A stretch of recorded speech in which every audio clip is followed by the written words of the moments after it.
Seorang pengantin pria dihukum push up di atas pelaminan oleh seorang anggota polisi tiba-tiba viral di media sosial.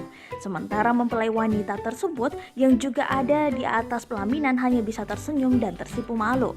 Belakangan diketahui penegakan disiplin protokol kesehatan COVID-19 ini terjadi di sebuah hajatan pernikahan di Desa Randugong, Kecamatan Kejayan, Kabupaten Pasuruan, Jawa Timur.